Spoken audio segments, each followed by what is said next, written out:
As it is time much as we believe of course that our couple is truly delighted for your presence in this very special occasion for the life of Marquez and the Killing family. Apart from the couple, alam ko po na lubos pong natutuwa at nasisiyahan ang kanilang pinakamamahal na magulang. This time, let's give this moment upang iabot din po nila ang kanilang taus-pusong pasasalamat sa lahat po ng ating mga business. Might as well, kalibig po niyan some pieces of advice or kind of words to the newlywed couple. So once again, ladies and gentlemen, it is with distinct honor and privilege to present to you the loving parents, Mrs. Annabelle Marquez and Ma'am Wilma Dagian for their messages.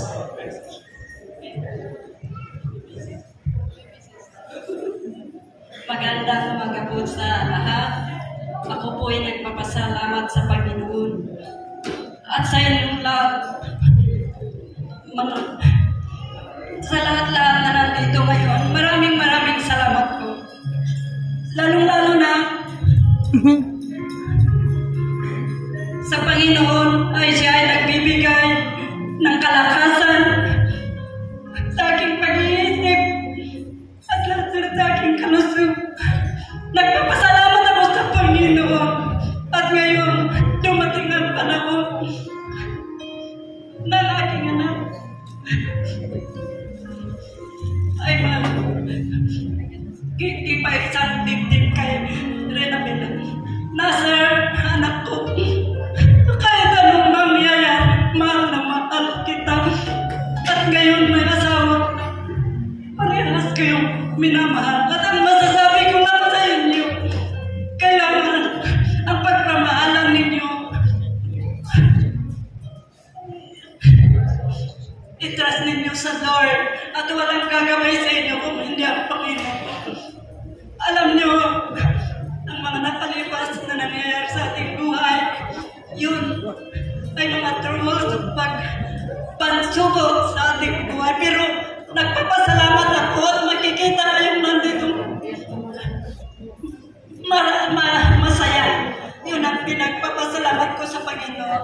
At maraming salamat.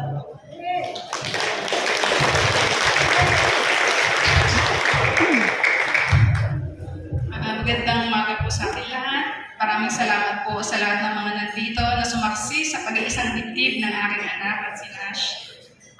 Para sa aking anak, sa aking crisis ang anak,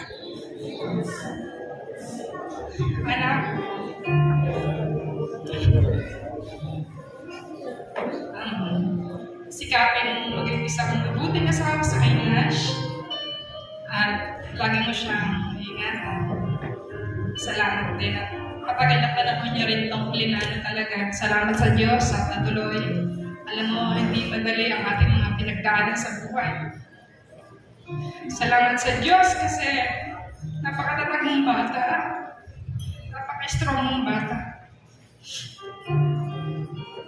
At para naman kay Nash, pakiusap ko lang sa'yo, lagi mong iingatan at alagaan si Renabelle. Lagi mo siyang poprotektahan at sikapin mo maging isang mabuting asawa para sa kanya. Yun lang. Congratulations sa inyo. Once again, ladies and gentlemen, I'm receiving a round of applause to the loving parents. And with those words being said, that is to prove that parents are indeed God's greatest blessing, having raised us patiently from childhood to adulthood, and they have been the couple's main source of love,